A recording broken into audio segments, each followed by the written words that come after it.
Hello guys, परब के channel पे आपका स्वागत है। तो आज हम करने वाले हैं नेक्स्ट से स्टार्ट। सेकंड पेज तक हमने पूरा अच्छी तरीके से थर्ड पेज तक हमने पढ़ लिया था। अब हम फोर्थ पेज से स्टार्ट करने जा रहे हैं। तो मेरी वीडियो पे बने रहिए। आज हम पूरा लाइन टू लाइन डिस्कस कर रहे हैं। अगर आपको ऐसी ही और वीडियोस चाहिए तो मेरी वीडियो को लाइक कर दीजिए, सब्सक्राइब कर दीजिए मेरे चैनल को और मेरी वीडियो को शेयर कर दीजिए।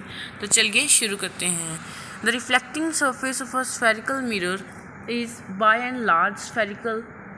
कहते हैं कि जो रिफ्लेक्टिंग सरफेस होता है स्फेरिकल मिरर का वो बहुत ही ज़्यादा बड़ा होता है। The surface then has a circular outline. कहते हैं कि उसकी बाहरली तरफ जो है आउटलाइन होती है, ऐसे सर्कल जो सर्कुलर आउटलाइन होती है। तो कहते हैं कि ये उसका जो रिफ्लेक्टिंग सरफेस होता है ये वाला रिफ्लेक्टिंग सरफेस है जिसकी तरफ मैंने आर डाला है। कहते हैं कि वो बहुत ज़्यादा लार्ज होता है यानी बड़ा होता है।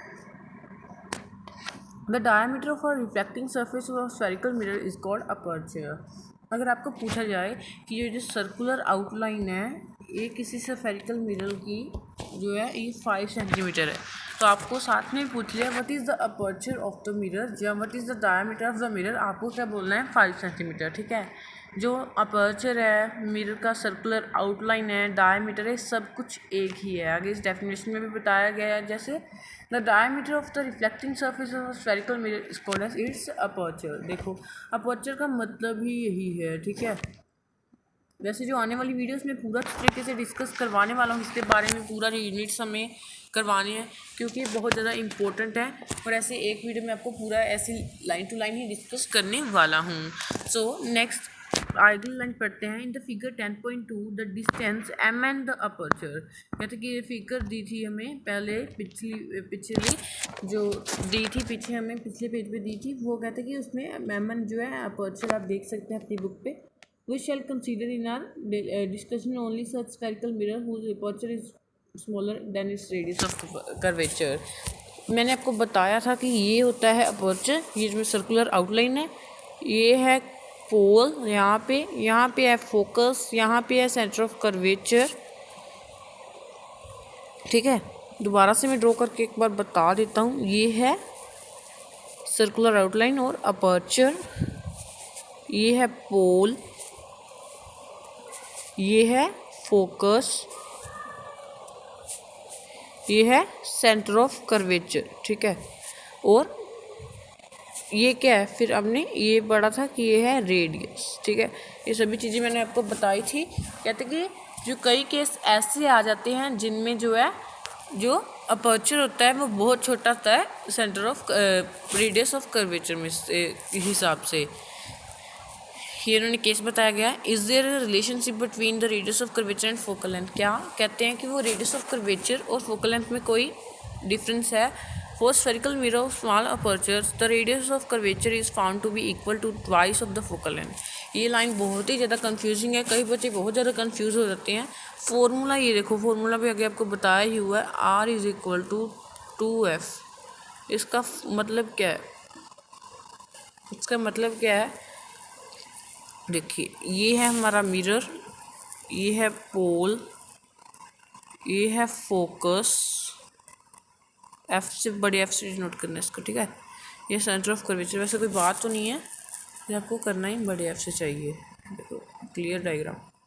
ठीक है, कहते हैं, देखो मैं कलर चेंज करके बताता हूँ। अगर फोकस, ये देखो फोकस भी 2 है और सेंटर ऑफ कर्वेचर और फोकस के बीच में डिस्टेंस भी 2 है, तो क्वेश्चन आएगा रेडियस ऑफ कर्वेचर क्या होगा, तो वो होगा 2 + 2 4 पूरा है ना। अगर ये यानी ये वाला डिस्टेंस और ये वाला डिस्टेंस हमेशा सेम होगा, जो कहने का मतलब ये है कि जो रेडियस ऑफ कर्वेचर है, फॉर एग्जांपल ये पूरा रेडियस ऑफ कर्वेचर है और इसको एक पॉइंट डिवाइड करता है, उसका नाम है फोकस। ठीक है, ऐसे हम बोल सकते हैं, ऐसे आपको लर्न भी हो जाएगा। आगे देखते हैं। For spherical mirror of small aperture the radius of curvature to be find. ये मैंने आपको बता दिया था कि बहुत कंफ्यूजिंग लाइन है, इसमें आपको कंफ्यूज नहीं होना है, पूरा फॉर्मूला लर्न कर लेना है। ये आगे वही बताया गया है। This implies that the principal focus of a spherical mirror. फिर से वही बात बताएगी, फोकस को प्रिंसिपल फोकस भी कह देते हैं कि ऐसी एक लाइन होगी, उसको एक पॉइंट करेगा, मिड पॉइंट होगा, एफ होगा। मिड पॉइंट का मतलब क्या है कि ये भी 2 होगी या ये भी 2 होगी या ये भी 5 होगी, यहाँ ये भी 5 ही होगी, ठीक है। कोई भी आप ले सकते हो, ज़रूरी नहीं है कि 2 और 5 ही आपको एग्जाम्पल लेनी है। आगे देखिए, image formation bye spherical mirror. Image formation जो है इस चैप्टर में मस्ट है। 2 या 3 मार्क्स का क्वेश्चन एक हर बार आता होता है और बाद में उसकी करेक्टरिस्टिक्स पूछी होती हैं, नेचर पूछा होता है, साइज़ पूछा होता है, ये बहुत कुछ चीज़ें पूछी होती हैं, मैं आपको करवाने वाला हूँ। मेरी वीडियो पे बने रहिए, वीडियो को लाइक कीजिए, कमेंट करके बताइए कि आपको वीडियो कैसी लग रही है, शेयर कीजिए मेरी वीडियो को, ठीक है। तो image formation bye spherical mirror हम ये टॉपिक जो है शुरू करते हैं। तो आइए देखते हैं। You have studied about the image formation by plane mirror. You also know the nature, position, relative size of the images by them. How about the images formed by spherical mirror? How can we locate the image formed by concave mirror? The different position of the object. Are the image virtual or real or virtual, enlarged or diminished, or have same size? इन्होंने characteristics बता दी गई हैं, पूरी types बता दी गई हैं कि कैसी कैसी जो इमेज है वो फॉर्म होती है। उन्होंने पूछा कि कैसी इमेज आएगी, ठीक है। सबसे पहले मैं आपको लाइन टू लाइन समझाऊँ। डिमिनिश्ड का मतलब क्या है। ये जो डिमिनिश्ड वर्ड आएगा ना बीच में, ये बड़े बच्चे कन्फ्यूज है। डिमिनिश्ड मतलब छोटा। फॉर एग्जाम्पल, एक इतनी बड़ी चीज़ है, एक इतनी छोटी चीज़ है, इसको हम कहेंगे इनलार्ज्ड और इसको हम कहेंगे डिमिनिश्ड। और इतनी बड़ी चीज़ जो ख़त्म होने तक ना आए उसको हम कहेंगे हाईली इनलार्ज, ठीक है। हाईली इनलार्ज बोलना है इसको, इनलार्ज नहीं बोलना है। आगे फिर एक टेबल आ जाता है कि ये बच्चे देखिए कंफ्यूज होते हैं, आपको अभी ये टेबल नहीं करना है। जब हम इमेज फॉर्मेशन करेंगे तभी आपको टेबल की खुद ब खुद ही बनाना आ जाएगा। बस मेरी वीडियो अच्छे तरीके से देख लेनी है, कभी नहीं भूलने वाले। You will see in the above activity. ये एक्टिविटी का कंक्लूजन ही बताया गया है। एक्टिविटी सीरीज़ की भी बनेगी, पर अभी मैं पूरा लाइन टू लाइन चैप्टर समझाने वाला हूँ क्योंकि सीरीज़ बहुत लंबी है। ये चैप्टर बहुत ही डिफ़िकल्ट है, डिफ़िकल्ट नहीं कह सकते, कॉम्प्लेक्स है। कई बच्चों को 10th में इस बार पहली बार आपको लाइट नहीं आया। ये जो रे डायग्राम से पहली बार ये आपको सिलेबस में है, इसलिए सबसे पहले मैं इसकी जो वीडियो ही बना रहा हूँ। आइए देखते हैं। ये कुछ आगे रूल बताए गए हैं, ठीक है। ये हमें रूल अच्छे तरीके से करनी है। ये वाले रूल जो है ये बहुत अच्छे तरीके से करनी है हमें। सबसे पहले इन्होंने बताया गया है, we can also study the formation of image by spherical mirror using the ray diagram. Consider an extended object of finite size place in front of spherical mirror. इन्होंने क्या बात बताई गई है, कहते कि हमें स्टडी करनी है फॉर्मेशन ऑफ इमेज के पहले हमने क्या करना है, रे डायग्राम ड्रॉ करनी है। कहते कि आपने क्या करना है कि एक ऐसे मिरर ड्रॉ कर लेना है। ये पीछे ऐसे पॉलिश करना मत भूलना गाइस, क्योंकि इससे टीचर को डिफ़िकल्टी हो सकती है कि कनकेव आ जाए कन्वेक्स। कहते हैं कि कोई भी साइज़ का, एक पक्के साइज़ का आपको एक ऑब्जेक्ट ले लेना है, इसको हम ऑब्जेक्ट कहते हैं। कहते हैं कि उसको क्या करना है कि पॉइंट सोर्स से उसको स्मॉल पोर्शन जो एक्सटेंड करना है। कहते हैं कि रे डायग्राम कंस्ट्रक्ट करने के लिए सबसे पहले हमें पॉइंट मेंशन करने पड़ेंगे यहाँ पे, ठीक है। हमें सब कुछ बताना पड़ेगा, यही उन्होंने बताया गया। To construct the ray diagram in order to locate the image of an object in an arbitrary large number of ray emanating from a point could be considered।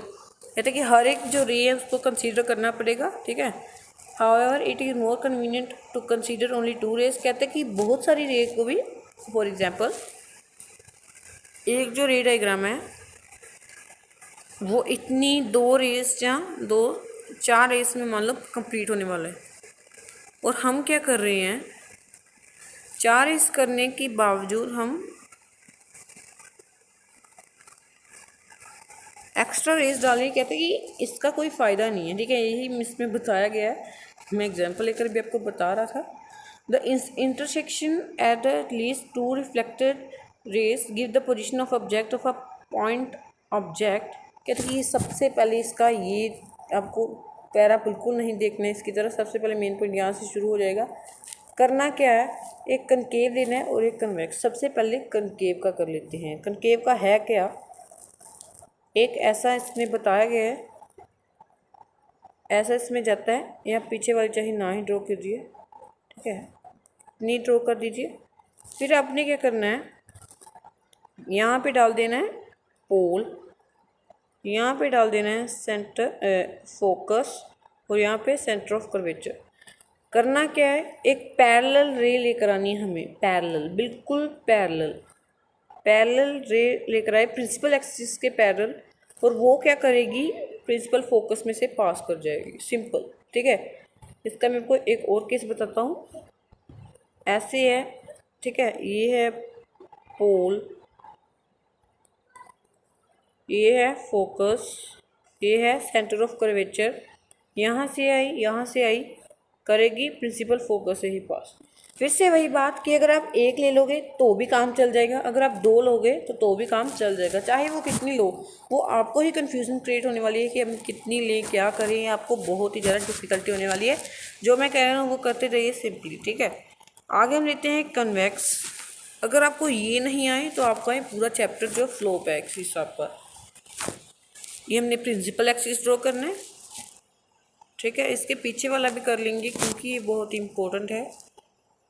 पोल, इसके उल्टी साइड आएगा, ठीक है, फोकस और सेंटर ऑफ कर्वेचर। लाइन इसके भी parallel ही आएगी, ये सारी प्रिंसिपल एक्सिस ही है। चाहे आप, जब आपको बाद में केस बताता हूँ, सिंपली आपने टीचर को चीट करना है। वैसे सबसे पहले ये वाली रे बनाते हैं, पर हम क्या करेंगे, ये वाली रे नहीं बनाएंगे क्योंकि यहाँ पे डिफ़िकल्टी होगी। आपको कलर चेंज कर लेता हूँ, ऐसे आपको ऐसे से कर लेना है और फिर सीधी डायरेक्ट ऐसे निकाल देनी है, ठीक है। ये भी काम चल जाएगा, पर कई बार जो बच्चों को डिफ़िकल्टी होती है, टीचर ऐसे उनको सिखला देते हैं, मैं से पॉइंट नहीं करने वाला हूँ। फॉर एग्जांपल ये फोकस है, ठीक है, टीचर ऐसे करवा देता है कि ऐसे पहले कर देता है और डॉटेड बाद में करवाता है। और कई बार क्या होता है कि जब दो से ज़्यादा रे आ जाती हैं तो बच्चे कंफ्यूज हो जाते हैं, ठीक है। ऐसे तो मुझे प्रैक्टिस हुई है, मैं तो कर रहा हूँ, पर आपको कंफ्यूजन हो जाएगी। इसको हम अच्छे तरीके से अगर डिस्कस करें, the ray parallel to the principal axis after reflection will pass through the principal focus in case of concave and appear to diverge from the principal focus in case of convex mirror. This is illustrated in the figure 10.3 and A and B. फिर से वही बात बताई गई है इसमें, मैं आपको थोड़ा जूम करके बता देता हूँ। ये देखिए,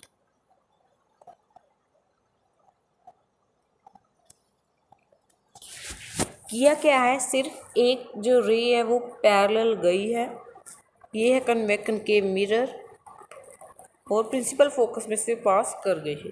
सिंपली हमेशा क्या करना है, प्रिंसिपल फोकस, इसके पे आप चाहे मत ध्यान दीजिए, इसको कुछ नहीं करना है आपको। जो नेक्स्ट इमेज हमारे सामने आई है वो है ये वाली, ठीक है, ये भी मैंने आपको डिस्कस करवा दी है। सिंपली हुआ क्या है कि एक रे है जो पैरेलल आई है प्रिंसिपल एक्सिस के, इसके पैरेलल आई है ना। यहाँ से क्या किया उसने, सबसे पहले ये वाला आपको पॉइंट देखने की कोई ज़रूरत नहीं है, ठीक है, ये वाली इसको देखने की ज़रूरत नहीं है, ठीक है। एक रे पैरेलल आई और यहाँ से गई, और वो हमें ऐसी लगेगा कि जैसे कोई सी पीछे से आ रही है, हमें ऐसे लगेगा, पर वो आ नहीं रही होगी, ठीक है, हमें ऐसे लगेगा कि वैसे पीछे से आ रही है, ठीक है। ऐसे आपको याद रख लेना है। और यहाँ पे वर्चुअल इमेज फॉर्म हो रही है, और उसके केस में क्या हुआ था, अगर इसके केस की बात करें तो इसमें रियल इमेज फॉर्म हो रही है। अगर यहाँ पे हम एक मिरर रख दे, प्लेन मिरर रख दें या कोई स्क्रीन रख दे, तो ये वाली इमेज जो यहाँ पे फॉर्म होने लगेगी, ठीक है। नेक्स्ट की तरफ चलें। सेकेंड रूल क्या बताया गया, a ray passing through the principal focus of a concave mirror और a ray which is directed toward the principal focus of a concave mirror after reflection will be emerge parallel to the principal axis. फिर से वही बात, देखिए diagram यहाँ पे आपको ये वाले जो डायग्राम बताएंगे ना, इसको आपने नहीं करना है। मैं इस डायग्राम में से आपका काम चला दूंगा, ठीक है, इस वाले डायग्राम में। आइए देखते हैं कैसे हम अपना काम चलाते हैं। देखिए क्या बात बताई थी उन्होंने, पर एक बात आपको ध्यान रखनी है, ध्यान कुछ नहीं रखना है, यहाँ पे इस तरफ एरो जा रहे हैं, पहले पैरेलल आई और फिर फोकस से गई। इस बार आपको कुछ चेंज करना है, पहले फोकस से निकालनी है और फिर पैरेलल करनी है, ठीक है, एरो चेंज करनी है और कुछ नहीं करना है, ठीक है। ये ट्रिकी है थोड़ा, इसमें भी वही करना है, पहले यहाँ से इसमें फोकस में डालनी है और फिर पैरेलल कर देनी है। सिंपली आपका डायग्राम जो ड्रॉ हो जाएगा। थर्ड रूल क्या बताता है? थर्ड रूल बहुत सिंपल है। इसमें बताया गया था रे passing through the centre of curvature of a concave mirror is directed toward the direction of the centre of curvature of a convex mirror after reflection is reflected back along the same path. This is illustrated in the light in the figure A and B. The light ray come back along the same path because the incident ray fall on the mirror along the normal to the reflecting surface. इसमें बात क्या बताएगी? दोनों में same एक ही हिसाब का case हो जाएगा। सबसे सिंपल केस है इसमें। ऐसा आपको एक मिरर ले लेना है, पॉलिश कर दो, पॉइंट्स ड्रॉ कर दो, इसको फोकस कर दो। इसको करना क्या है? सेंटर ऑफ कर्वेचर से निकालते हुए क्या करना है हमें कि रे पास करवानी है और जिस रास्ते से वो आई है उस रास्ते वो वापस चली जाएगी। इसमें से ये बताया गया कि कई बार क्वेश्चन आ जाता है जिस रास्ते से आई है उस रास्ते से वापस क्यों जाएगी? क्योंकि angle of incidence is equal to angle of reflection, ये हमने पढ़ा है, इज इक्वल टू एंगल 0। ठीक है, समझ आ गई कि नहीं? वो गिरी किसी एंगल पे नहीं तो फिर वापस ही जाएगी। ठीक है, फिर से इसमें भी वही बात बताएगी है। ऐसा लग रहा है कि वो सेंटर ऑफ कर्वेचर्स में से आ रही है। देखो इसमें भी बताया गया ना कि वो ऐसा लग रहा है जैसे सेंटर ऑफ कर्वेचर में से आ रही है। नेक्स्ट रूल भी ऐसा ही है कुछ। The ray incident obliquely, obliquely मतलब स्लांटली, कुछ ऐसे। ठीक है, स्ट्रेट नहीं आएगी, ऐसे जाएगी, ऐसे आएगी, कुछ भी। ठीक है, पर स्ट्रेट नहीं होगी। Toward the point P, P यानी पोल। पोल को अपनी डेफिनेशन कोई बता सकता है? मुझे कमेंट करके ज़रूर बताए। और convex mirror is reflected obliquely. Incident ray सबसे अच्छा केस है क्योंकि इसमें वर्चुअल इमेज बिल्कुल नहीं फॉर्म होने वाली है। The incident and reflected ray follow the loss of reflection. Loss of reflection क्या कहते हैं?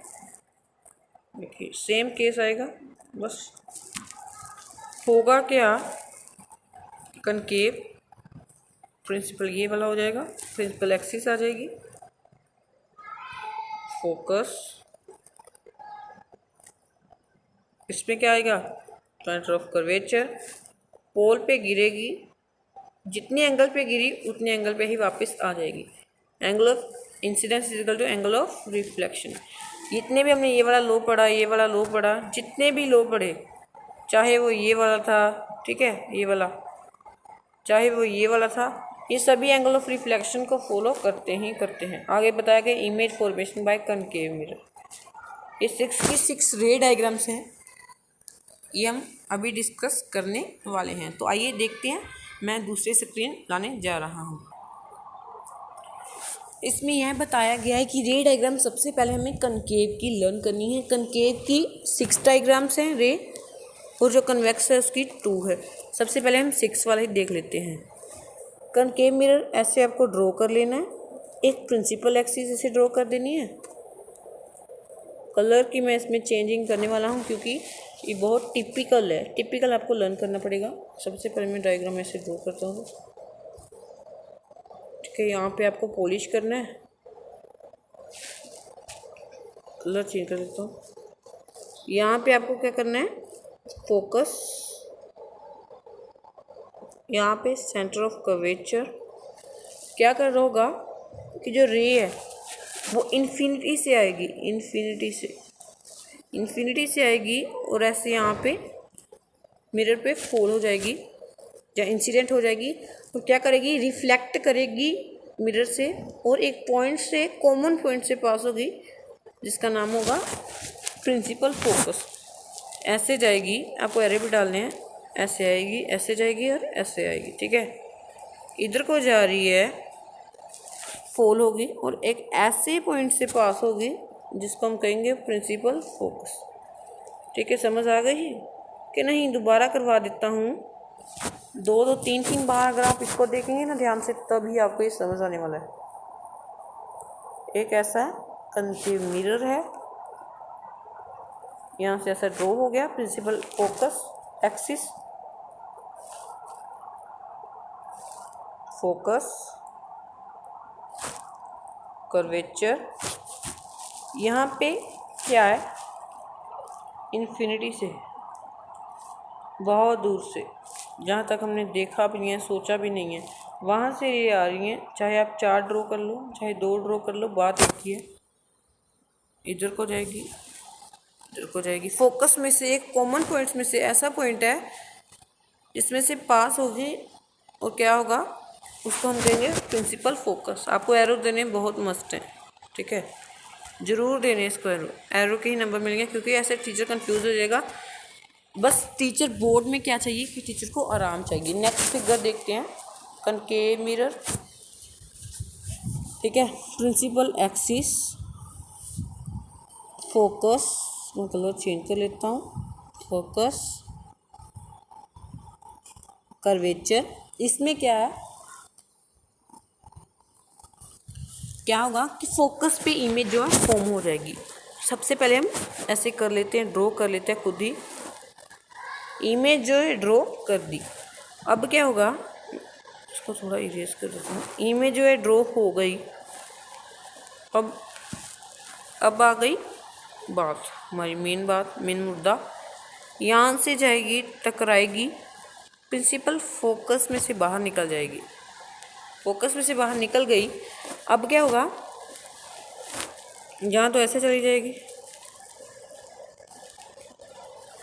ऐसे ही स्ट्रेट वापस आएगी, सेंटर ऑफ कर्वेचर से जाती, जहाँ से जाएगी वहाँ से आ जाएगी। जैसे हमने रूल पढ़ा था कि मिरर के साथ टकराई, सेंटर ऑफ कर्वेचर से निकली, उसी पाथ पे वापस आ गई, ठीक है। इसमें क्या हुआ, ये वाले रूल में यहाँ से गई, यहाँ से आ गई, यहाँ से गई, यहाँ से आ गई, ठीक है। इसमें दो, मैं आपको बहुत सारे केस बताऊंगा, ठीक है। 3 केस इसमें वैलिड हैं, 2 या 3 केस इसमें वैलिड हो जाते हैं। कनकेव मिरर फिर से मैं वही दोबारा आपको एक अलग तरीके से करवाने वाला हूँ, ताकि आपको कन्फ्यूज़न ना हो।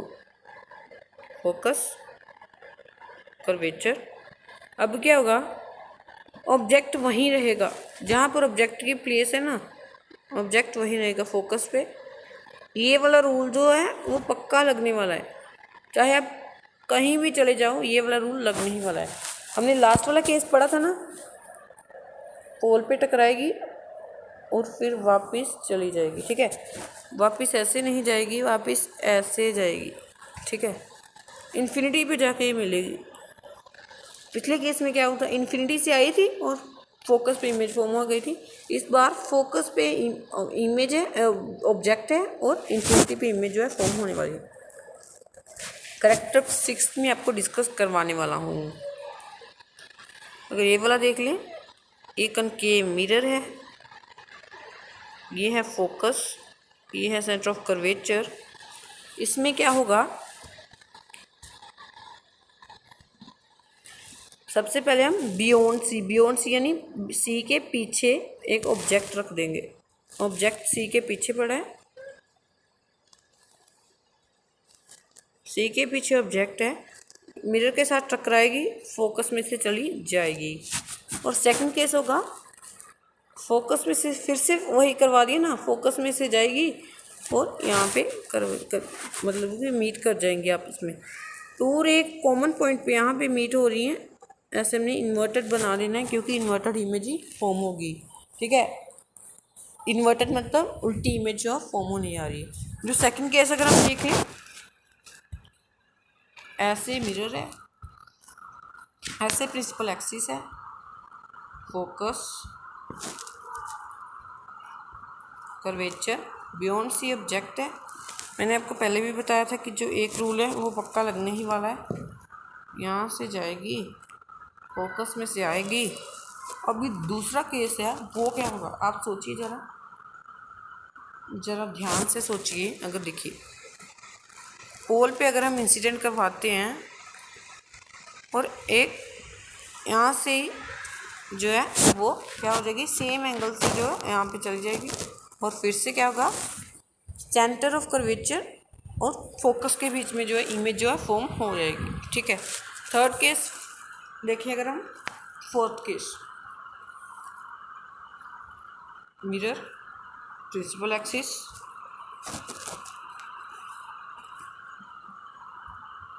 फोकस,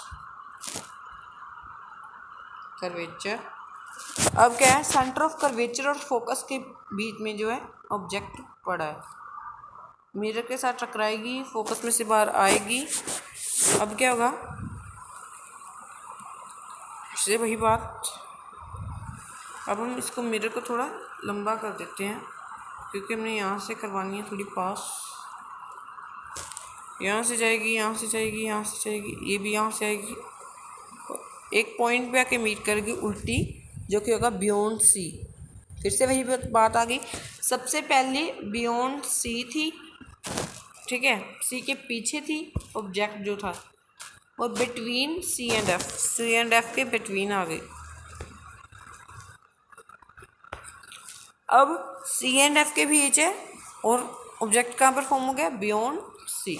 फिर से वही बात, रिवर्स उसका या कन्वर्स हम कह सकते हैं, वो दोबारा करके बता दिया गया था आपको। अगला रे डायग्राम देखें, ये है प्रिंसिपल एक्सिस, ये है प्रिंसिपल फोकस,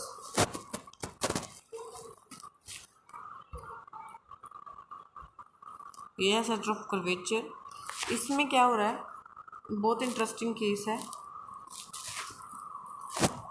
यहाँ पे ऑब्जेक्ट पड़ा है, यहाँ से जाएगी, यहाँ से आ जाएगी, फिर से वही बात, यहाँ से जाएगी और यहाँ से आ जाएगी, और एक ऐसे पॉइंट पे मीट होगी, एक ऐसे पॉइंट पे मीट होगी, सेम पॉइंट पे मीट हो जाएगी, ठीक है। सेंटर ऑफ कर्वेचर पे थी पहले भी, और फिर से सेंटर ऑफ कर्वेचर पे ऐसे आई, ऐसे ऐसे आप बोल सकते हैं कि हिसाब का इस सेम साइज़ की इमेज फॉर्म हो जाएगी और सेम जगह पे आ जाएगी। नेक्स्ट केस है जो बहुत ही कॉम्प्लेक्स है, क्योंकि इसमें वर्चुअल इमेज फॉर्म हो रही है। कॉम्प्लेक्स नहीं है वैसे, ध्यान से देखेंगे तो आ जाएगा। फोकस, कर्वेचर, ऑब्जेक्ट, यहाँ से जाएगी, फोकस में से निकल आएगी, सेंटर ऑफ कर्वेचर में से ऐसे ऐसे डॉटेड लाइन निकालनी है पहले आपको। देखिए, यहाँ से जाएगी और यहाँ पे एक पॉइंट पे मीट करेगी जो मिरर के पीछे है, ठीक है, बिहाइंड द मिरर है। तो ये वर्चुअल और इरेक्ट इमेज जो है फॉर्म हुई है। सो आगे हम फिर से बुक की तरफ ही चलते हैं। ये जो सभी रे डायग्राम्स है मैंने आपको ब्लैक बोर्ड पे समझा दिए, देखो सभी केस मैंने आपको समझा दिए, ये वाला भी, ये वाला भी, ये वाला भी, ठीक है। अगर आपको कोई भी प्रॉब्लम है तो कमेंट करके बताइए, मैं फिर से आपके लिए एक नई वीडियो बना दूंगा। अब आप इस टेबल पे जाइए, इस टेबल को उस जो आपने रे डायग्राम्स बनाई हैं जब बुक पे आपके पढ़ी है उसके साथ कंपेयर कीजिए। इन्फिनिटी का मतलब है बहुत दूर, जहाँ तक हमने सोचा भी नहीं है वहाँ तक, ठीक है। और एट द फोकस यानी फोकस के ऊपर, हाईली डिमिनिश्ड मतलब बहुत छोटी, इतनी पॉइंट साइज कह सकते हैं, ठीक है, नाम मात्र। रियल एंड इन्वर्टेड, रियल का मतलब जो स्क्रीन पे फॉर्म हो जाएगी, इन्वर्टर मतलब उल्टी, ठीक है, उल्टी इमेज जो है फॉर्म हुई है, इन्वर्टर का मतलब यही। बियॉन्ड सी यानी पीछे, सी के पीछे, between C and F, C and F, ये सी है, ये एफ है, इसके बीच में, ठीक है। डिमिनिश्ड मतलब छोटी, रियल इन्वर्टर का मैंने बता दिया है। एट सी यानी सी के ऊपर, एट सी यानी फिर से सी के ऊपर, सेम साइज मतलब इसका 5 सेंटीमीटर है तो इसका भी 5 सेंटीमीटर है। नेक्स्ट रियल एंड इन्वर्टर फिर से बता दी, सी एंड एफ का भी बता दिया, बियॉन्ड सी का भी बता दिया। ये वाले केस सेकंड केस और ये वाला केस आपस में बहुत ज़्यादा मिलते हैं, बस इसमें साइज़ का जो है बहुत प्रॉब्लम है, डिमिनिश्ड है और इनलार्ज है, ठीक है, इसका आपको लर्न कर लेना है। इसका भी है, देखो ये भी जो मैं डॉट कर रहा हूँ, इसका मतलब कि वो दोनों केस जो है कन्वर्स हैं, इसका और इसका, ये भी दोनों कन्वर्स हैं। ये हाईली डिमिनिश्ड है, हाईली इनलार्ज है। ये इन्फिनिटी पे इसका इमेज है, इसकी इन्फिनिटी पे ऑब्जेक्ट है, इसकी एट एफ ऑब्जेक्ट है, इसका एट एफ इमेज है। ये लास्ट केस मैंने आपको बताया था कि थोड़ा कम्प्लेक्स है, ये कम्प्लेक्स नहीं था, अगर आपको कम्प्लेक्स लगा तो आपको मुझे बता सकते हो, ये बहुत ही इजी है। मैं आपको फिर से आपके लिए नई नई वीडियो लेकर आऊँगा। अगर आपको नहीं समझ आती है तो आप मुझे बता सकते हैं सिंपली। वर्चुअल मतलब जो जो स्क्रीन पे नहीं फॉर्म होगी, इरेक्ट मतलब सीधी, बिल्कुल सीधी। बिहाइंड द मिरर मतलब मिरर के पीछे, मैंने आपको तभी बताया था। इनलार्ज का मतलब लंबी। बिटवीन पी एंड एफ यानी यहाँ पर पी है, यहाँ पे पी है और यहाँ पे एफ है, इसके बीचों बीच जो है ऑब्जेक्ट पर। ऑब्जेक्ट का भी आपको पता लग गया, इमेज का भी पता लग गया, साइज का भी पता लग गया, नेचर का भी पता लग गया। आज की वीडियो में हमने डिस्कस किया ये रिप्रेजेंटेशन के बारे में डिस्कस किया, ये कुछ रूल्स डिस्कस किए, ये इमेज फॉर्मेशन डिस्कस की। अगली वीडियो में हम कनकेव मिरर के यूसेज डिस्कस करने वाले हैं और कन्वेक्स मिरर के ये वाले, और कन्वेक्स मिरर के यूसेज भी डिस्कस करेंगे, ठीक है। अगर आपको मेरी वीडियो अच्छी लगती है तो इनको लाइक कीजिए, सब्सक्राइब कीजिए, मेरे चैनल को ज़्यादा से ज़्यादा प्यार दीजिए अपना।